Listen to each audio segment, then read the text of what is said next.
एक तीखा होता है, तो तीखा मिर्चा खाने पर ये तीखा लगता है, एक कहा है तीत। और अपने भाषा में और एक होगा नमकीन, नमक के स्वाद, नमक के स्वाद, मीठा स्वाद और नमकीन और तीखा अर्थात मिर्चा वाला, ये तीन स्वाद हो गए। अब तीन स्वाद के अलावा चौथा कौन सा जानते हो? है लड़के, चौथा स्वाद कौन सा है? चौथा स्वाद है निबिक पाती खायो है, निबिक पाती खायो ना सुबह? निबिक पाती कौन में लागे थी? करछाती ना, तो करछाती इसको कहते हैं कड़वा स्वाद। और एक होता है खट्टा, जैसे आज के समय में बढ़िया कच्चा कच्चा आम निकला है, खाए देखो, तो एक खट्टा। और एक स्वाद होता है औरा, खाए है? औरा के कौन स्वाद हुआ था बताओ? औरा के स्वाद बताओ, कोई बताओ? औरा का स्वाद होता है आंवल, तो आंवले का स्वाद होता है अमल, तो एक स्वाद होगा छा। अब हम लोग छा स्वाद वही नहीं जानता है, तो और दूर जाए दो। और जो तो ये सब हमारे शरीर में है और हम लोगों को पता लगता है, लेकिन हम लोग नहीं स्वाद जानते हैं। तो और तो ये परमात्मा जो बैठा है उसका तो बहुत दूर जान दो, इसीलिए ये परमहंसों की संगीता है। अब जड़ भरत जी जो थे ये मस्त रहते थे अपनी ही मस्ती में, और जो जैसी मस्ती जिसको मिल जाती है उसको फिर वैसे ही मस्ती पसंद रहती है, और कोई चीज पसंद नहीं आती है। जैसे मनैन का परपंची मनई का प्रपंची निकला था, ईर्खा मनई का ईर्खा है निकलेंगी है, कोई बुरा ना मानो। और जे दूसरे से प्रसन्नताप करते थे का प्रसन्नतापिन निकला था, उनके प्रसन्नतापिन के बैठी हैं, और ये मेरे मनैन का यही मेरे मनई निकला था। देखा तो वो कोई बुरा ना माने हो, लेकिन ये मेरे मनैन का यही मेरे मनैन से बैठा था, और ये मेरे मनैन का यही मेरे मनैन से बैठा था है। तो इनके सबका अलग अलग साथ हुआ था ना, और जे जस और सबका वही मेरे साथी मिलू जाता है, और उनका वही रंग मिलू जाता है, वही रंग में मस्त हो जाता है। इस प्रकार ये शरीर और हमें लोगन का जिस जस मनई है तैसे पसंद आवा था। एक जो है व्यक्ति था, तो वो बड़ा सीधा व्यक्ति था, बहुत सरल था, जो है गांव का रहने वाला बड़ा सीधा आदमी, और बहुत पुराने समय की बात है। तो वो एक बार मेला देखने गया, कहीं जो है अपने माता जी से कहा, माता जी मैं मेला देखने जाऊंगा। माता जी ने कहा चले जाओ, और लेके चला गया रुपया, वो लेके गए 2 रुपया लेके गए। मेला देखे तो हुआ घूमत टहलिन, और घूमते टहलते एक जो है बड़क के शीशा देखिन, खूब बड़क के शीशा, पूरा उनके गोड़ से लेके मूड तक दिखा रहा, और वो बेचारे जिंदगी में कभी शीशा देखिन नहीं रहा। अब देखिन उन्हें बड़ा पसंद आवा, अब शीशा के सामने गए तो देखिन हाथ जोड़ के भाई साहब नमस्कार, तो वहां हाथ जोड़े, तो इन्हें बड़ा निकला कि ये हम जोली के हैं, जैसे बतावा जसमनी का तैसे पसंद होता, उनका वो बड़ा निकला। कहीं शीशा वाले दुकानदार के पास गए, कहीं हे दुकानदार, कहा क्या? मैं मनई दे दियो। कहीं चलो तू मनई सोच के लो, चाहे शीशा सोच के लो, तू ले लियो। कहीं कै रुपया बढ़वा? कहीं 2 रुपया दे दियो, कहीं 2 धरे रह लियो, और ले ली शीशा, और लेकर के वो शीशा अपने घर आया। एक संत ने लिखा बड़ा सुंदर, कृषक यक शीशा ले घर आयो, कृषक यक शीशा ले घर आयो, अपनों सो प्रिय साथी पाकर हेरी हेरी हर्षायो, कृषक यक शीशा ले घर आयो। कृषक का मतलब जानते हैं? कृषक अर्थात किसान, शीशा ले घर आयो, अपने जैसा साथी पा करके खूब खुश हुआ। अब क्या पूछना था, बड़ा प्रसन्न हुआ, और आकर के उसने जो है जहां बैठक था गेस्ट रूम, जैसा कहा था गेस्ट रूम, वहां पर लाए के लटकाए दिए और बड़ा खुश रहा कि हमें जो है बढ़िया मनी मिल रहे, बहुत बढ़िया मनी मिल गए। अब वो दूसरे दिन जब हुआ जाए तो चाय पिए खातिर कहा है जो चाय पी लियो शीशो के सामने, तो शीशो मना कर नहीं हम न पीवे, न पीवो, अच्छा ठीक है तो हम पी ले। तो बड़ा खुश रहे कि भाई साहब बड़ा बढ़िया न खात है न पियत है, और जब जाए थे तब भी मिलत है, और जैसा हम मिली थे तैसे हमसे मिलत है वही मेर।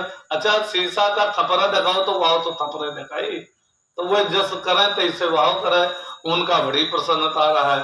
तो तन मन धन दर्पण परवारे, संत ने लिखा तन मन धन दर्पण परवारे, दिन में कीटिक बार निहारे, बार बार नतमस्तक होई के, बैठक में लटकायो, कृषक एक शीशा ले घर आयो। बड़ा खुश रहे, बार बार शीशे को देखे, बार बार शीशे को देखे। अब उसकी पत्नी जो है सोचा ये, पत्नी जब वो भोजन करने के लिए बैठा ऐसे दौड़कर रुको मैं भी जा रहा हूँ, गेस्ट रूम में गया, अरे भाई साहब भोजन कर लो, तो वो भी हाथ ऐसे किया, नहीं करोगे, तो उसने सिर हिलाया, हाँ भाई साहब भोजन न करिए, अच्छा चलो हम ही कर लेते हैं। और बार बार आए मिले, अब बड़ा खुश रहे कि हमारे भाई साहब बड़े अच्छे व्यक्ति हैं, जो है इन न भोजन करते हैं न खाते पीते हैं, बड़ा मस्त रहते हैं, और जब मिलते हैं तो वैसे मुस्कुरा करके मिलते हैं जैसे मैं हूँ। और एक दिन क्या हुआ, पत्नी ने सोचा जरूर कुछ गड़बड़ है, ये जो है बार बार गेस्ट रूम में क्यों जाते हैं, मेहरों के शक की आदत होता है, तो तनिको पति देवता को इधर उधर गए, कहे ना ही हम जानी थे कोई और मिल गया है, तब तो ये मेरे तो जो है ऐसे उसकी पत्नी ने कहा कि जो है ये बार बार काहे गेस्ट रूम में जाता है, बैठक में क्यों जाता है। एक दिन उसकी पत्नी उस जगह पहुंच गई, और जैसे पहुंची उसने भी जिंदगी में देखा नहीं था, नया नया चला था, जैसे शुरू शुरू में नवा नवा मोबाइल चला रहा तो कोई नहीं जानता रहा, ऐसे शुरू शुरू में नवा नवा चला रहा, और दूर जाए के मेला से लेके आ रहा, उनके क्षेत्र के कोई जनते नहीं रहा। एक दिन जो है पत्नी पहुंच गई गेस्ट रूम में, और जैसे सामने वो गेस्ट रूम में पहुंची पत्नी, तो पत्नी को पत्नी का चेहरा दिखाई पड़ा अपना, तैसे वो जो है चिल्लाने लगी, संभ्रम चली आई घर वाली, सामने सुंदर रूप निहारी, जैसे सुंदर वो थी वैसे सुंदर शीशा में दिखाई पड़ा, सामने सुंदर रूप निहारी।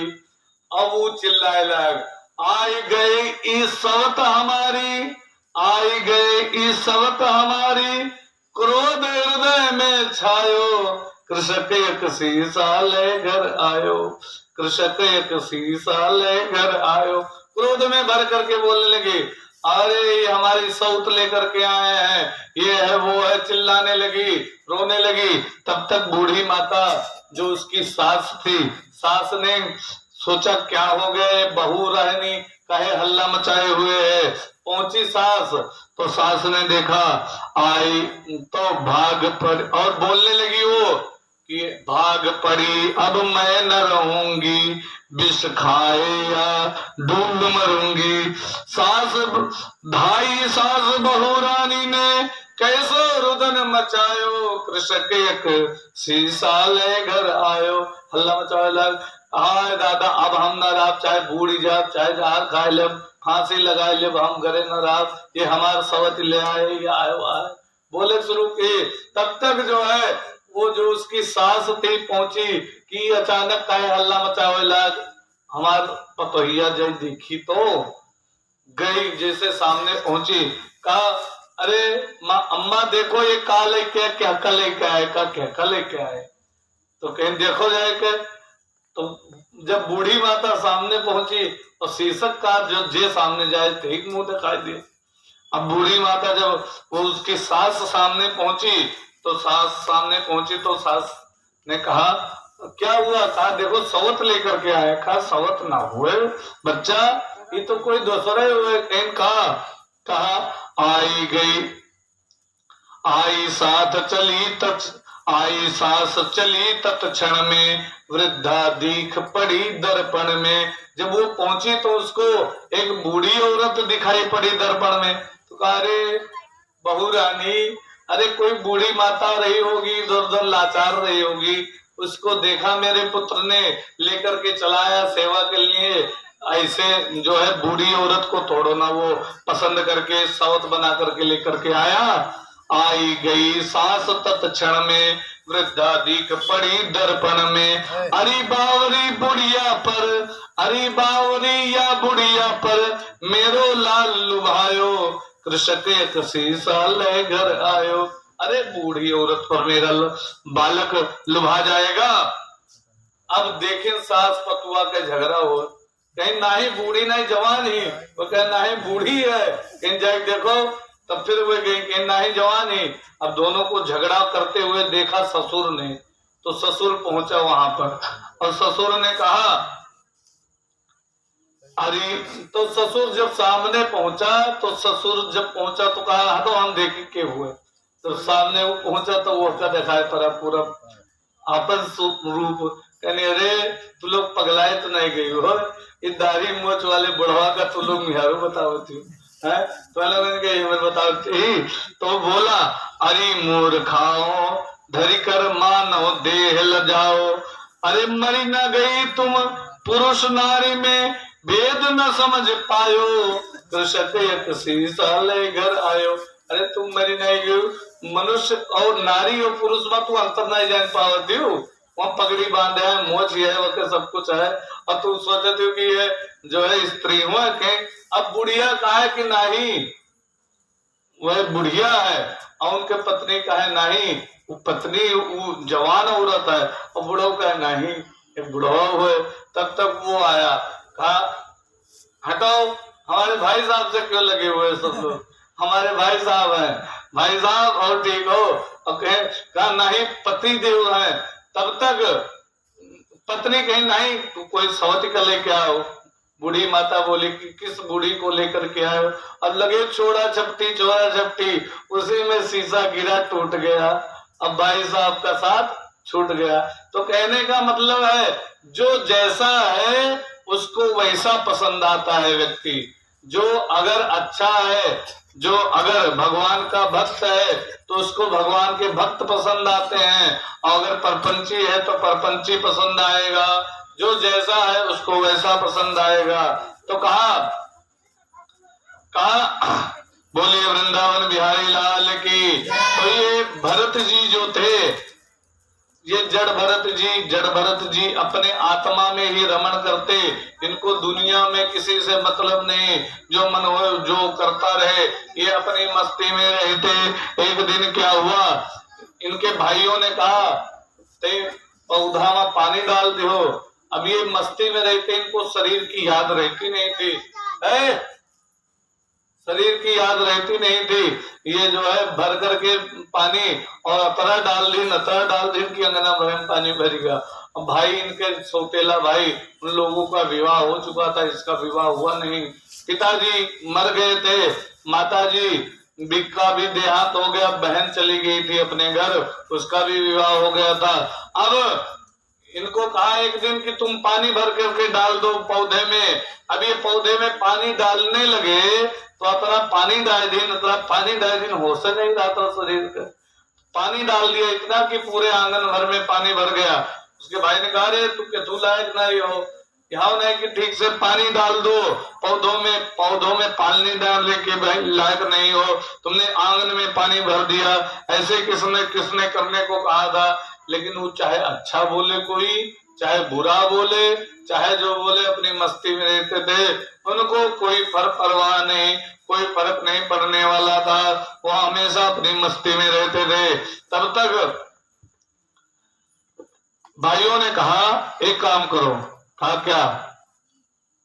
कहा जाओ खेत में, आज हम लोगों ने पानी भरा है गेहूं में, और जाकर के वहां बैठ जाना। मेढ़ी जो है टूटने ना पाए, कहीं दूसरे के खेत में पानी ना चला जाए।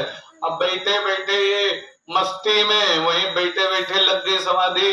मेढ़ी टूट गई, दूसरे के खेत में पानी चला गया। भाइयों ने खूब डांटा लेकिन इनको कोई फर्क नहीं पड़ा। एक दिन कहा खेत की रखवाली करके आओ, और वहां गए तो वहां जो है नीलगाय खेत चल रही है, बैठे थे मस्ती से। तो भाइयों ने देखा, कहा ये तो किसी काम का नहीं है, केवल खाता है। उसको धक्के दे करके घर से बाहर निकाल दिया। और वो मस्ती से जा रहे हैं, शरीर पर कोई वस्त्र नहीं, एक अंचला लपेटे हुए पीले रंग का कोपीन और लपेट करके, अंचला में तो चलो बॉर्डर हो तो उसमें बॉर्डर नहीं, बिल्कुल लपेटे हुए अपने मस्ती से जा रहे हैं। चलते चलते रास्ते में पहुंचे तो उनको राजा रहुगण की सवारी, सिंधु सौवीर देश के राजा रहुगण की सवारी आ रही थी।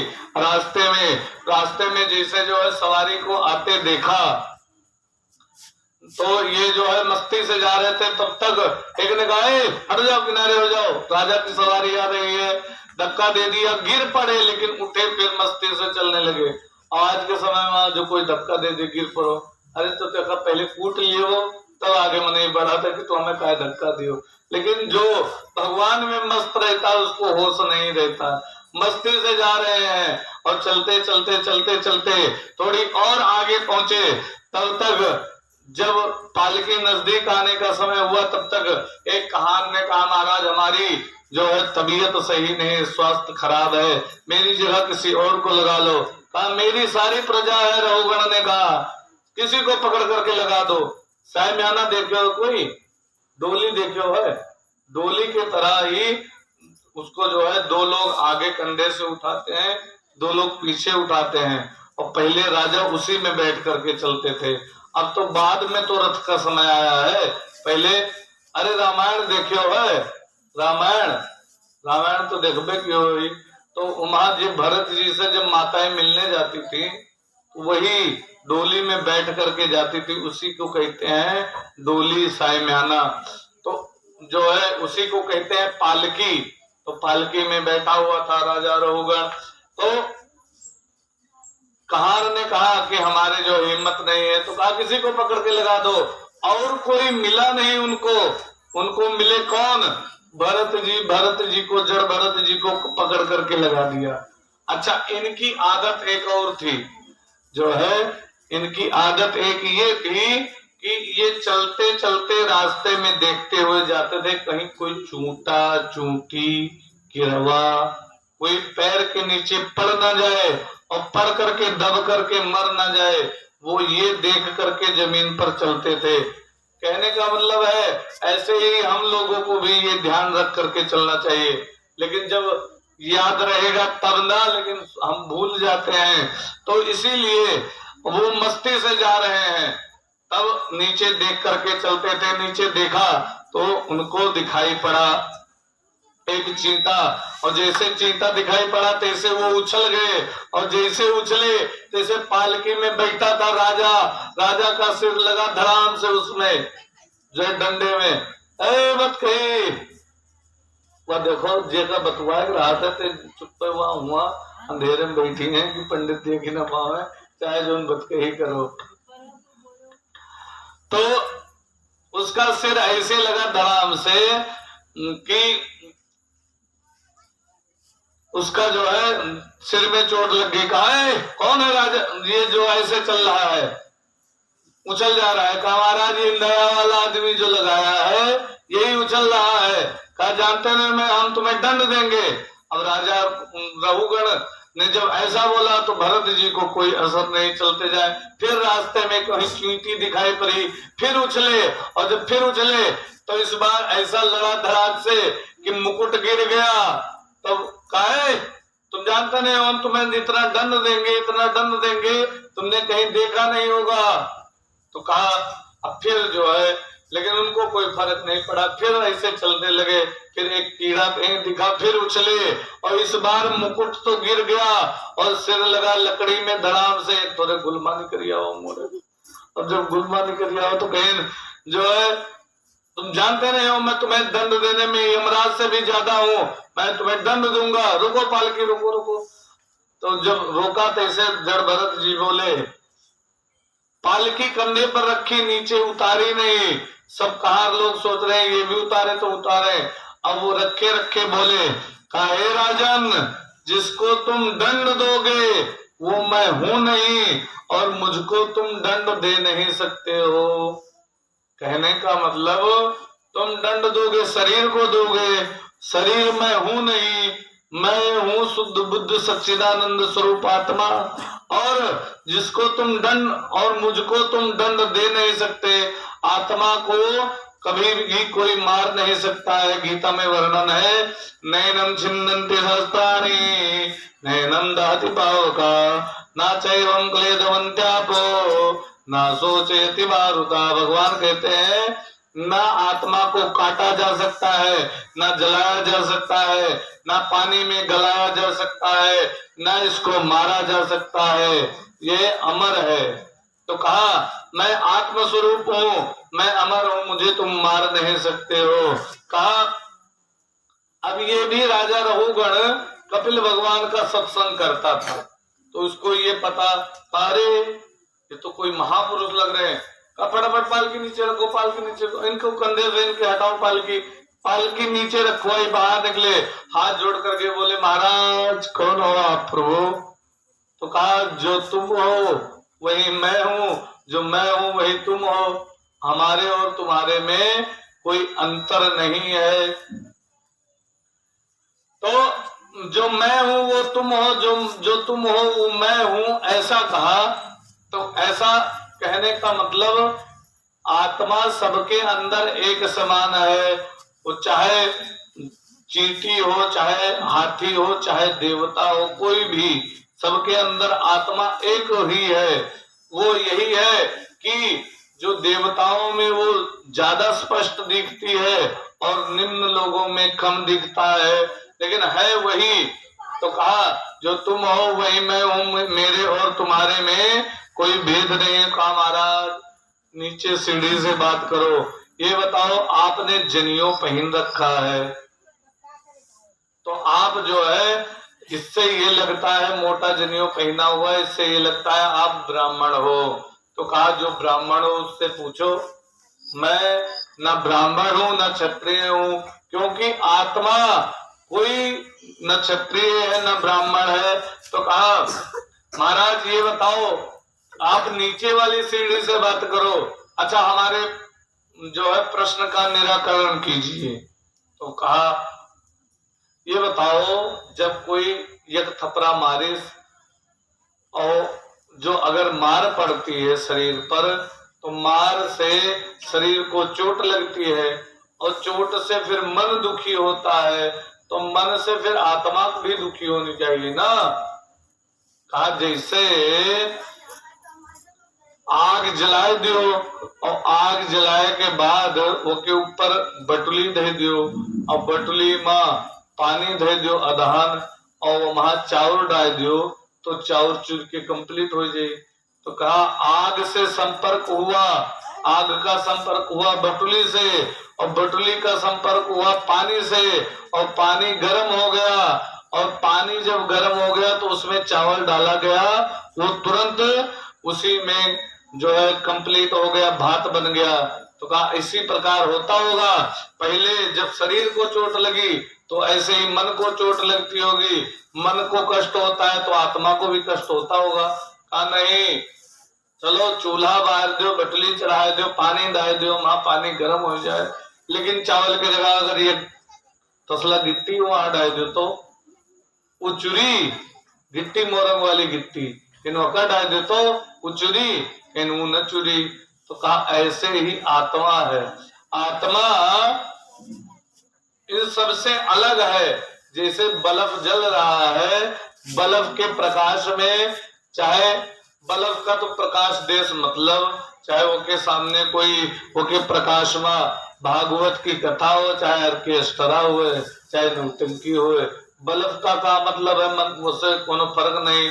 ऐसे ही आत्मा को केवल आत्मा शरीर को चेतनता प्रदान किए हुए है और भगवान ने स्वतंत्र छोड़ रखा है। मन में जौन कर्म करो और जैसा कर्म करोगे वैसा भोगोगे, और भोगना पड़ता है। जैसे उदाहरण के तौर पर ध्यान दीजिए, जैसे आंख देखे बढ़िया बढ़िया कहूं जा रहा था एक व्यक्ति, आंख देखे नीक बढ़िया फल लागे अमरूद, वो गवा टूरिस्ट, तो देखा आंख ने, गया पैर, और तोड़ा किसने? तोड़ा हाथ ने, तोड़ा हाथ ने। और जब हाथ ने तोड़ा तो खाया किसने? खाया दांत ने चबाया, और स्वाद जिसने चबाया उसने स्वाद नहीं लिया। स्वाद किसने लिया? स्वाद लिया जीभ ने, और जीभ ने स्वाद लिया लेकिन उसने अपने पास रखा नहीं। रखा किसने? रखा पेट ने। अब तब तक जो है बगीचे का मालिक जो था उसने देख लिया और डंडा लेकर के आया, पीठ में मारा, तट तट तट तट 4-5 ठो, और जैसे मारा तब कहा अब बताओ पीठ का क्या दोष था? पीठ को क्यों पीट दिया? अरे देखा आंख ने, गलती तो आंख ने की थी, और गए पैर, तोड़ा हाथ ने, चबाया दांत ने, स्वाद लिया जीभ ने, रखा पेट ने, तो पीठ की क्या गलती थी? पीठ को क्यों पीटा? एक संत से कहा सुनो उसके आगे थोड़ा बढ़ो। कहा क्या? कहा रोया कौन? जब मार पड़ी तो रोया कौन? आंस कैसे निकलता बताओ? आंखें से। हाँ, आंखें से आंस निकला ना, तो पहले देखिस के रहा, आंखें तो देखिस रहा, तो आंखें कष्ट पाइस। तो कहने का भाव ये है कि जैसा हम कर्म करेंगे आगे चल करके वैसा ही कष्ट हमें मिलेगा, उसी प्रकार से जो है। इसीलिए भगवान ने कहा है को न काउ सुख दुख कर दाता, निज कृत कर्म भोग सुन भ्राता। जो अगर अच्छा कर्म करेंगे तो अच्छा फल मिलेगा, बुरा कर्म करेंगे तो बुरा फल मिलेगा। एक अगर चोरी करेंगे तो उसका वो फल मिलेगा, तो जेल में तो जाना पड़ेगा, पक्का है। एक संत थे, फिर याद आ गए चोरी पर बात। एक संत थे माधव दास जी। अब कहेंगे माधव दास जी की 3 दिन से कथा निरंतर हो रही है, लेकिन ये संत उड़ीसा के थे। माधव दास जी जगन्नाथपुरी धाम में रहते थे। आपने अयोध्या वाले की सुनी है और इनकी क्या कहते हैं वृंदावन वाले की। अब ये जगन्नाथपुरी में रहते थे। भगवान कृष्ण से इनकी दोस्ती थी, बिल्कुल मित्र की तरह मानते थे भगवान को। तो एक दिन क्या हुआ, भगवान इनके साथ में डेली समुद्र के किनारे घूमते रहते थे, भगवान से बातें करते रहते। एक दिन भगवान ने कहा हम जगन्नाथपुरी में जब से आए हैं तब से जो है एक सब काम किया, एक काम नहीं करने को मिला। कहा क्या? कहा वृंदावन में थे तो चोरी करते थे माखन की, हमारा मन कर रहा है चोरी करने का। तो कहा चोरी करने का? कहा तो कहा क्या चोरी किया जाए? कहा